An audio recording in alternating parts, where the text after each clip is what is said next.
ભાવનગરમાં 5 દિવસથી ગુમ થયેલા ભાઈને શોધવા બહેનના વલખા। હાદાનગરમાં રહેતો 19 વર્ષીય ઉદય કાલુદ્રા 5 દિવસથી ગુમ છે। ઉદય કાલુદ્રાની બહેને એસપી કચેરીએ ભાઈને શોધવા રજૂઆત કરી। પોલીસ ફરિયાદ કરવા છતાં પણ યુવકની કોઈ ભાળ નથી મળી। પરિવારજનોએ પોલીસની કામગીરી સામે સવાલ ઉઠાવ્યા। પરિવારજનોએ કહ્યું, પોલીસ એમ કહે છે તમે લોકેશન આપો એટલે આગળ કાર્યવાહી કરીએ। 5 દિવસ બાદ પણ ડી ડિવિઝન પોલીસ સ્ટેશન દ્વારા કોઈ કાર્યવાહી નહીં થતા પરિવારજનો રોષે ભરાયા છે।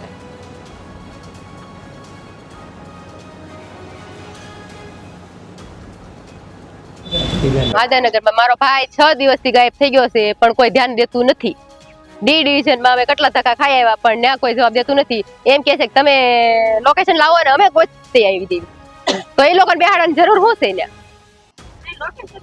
લોકેશન હોય તો અમે ગોતતી આવી છે, તો એને અમારે એને મોઢા જોવા જવાની જરૂર શું છે? ફરિયાદ કરવા ગયા હતા 28 તારીખે સાંજે રાત્રે 10 વાગ્યા પછી। અત્યારે અમે અહીંયા નવાપરા ડીએસપી ઓફિસે આવ્યા છીએ।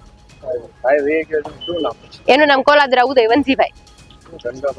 કોલેજ કરે છે, ઘરેથી કોલેજ નું કઈ નથી ગયો છે કે કોલેજે જાઉં છું એમ। પછી સાંજે 7 વાગે મોડો આવ્યો નહીં ને, એટલે અમે ફરિયાદ લખાવી। પેલા ગોઈ તો 2 કલાક જેવું, પછી અમને નો કે જડ્યો એટલે અમે ફરિયાદ લખાવા ગયા। મારા કાકાનો છોકરો ખોવાઈ ગયેલો છે 6 દિવસથી ને કાંઈ ગોત્રાવ પોલીસ સ્ટેશન ડી ડિવિઝનમાં કાંઈ અરજીમાં અમે ગયા હતા, અમને કાંઈ હરખો જવાબ નથી દેતો।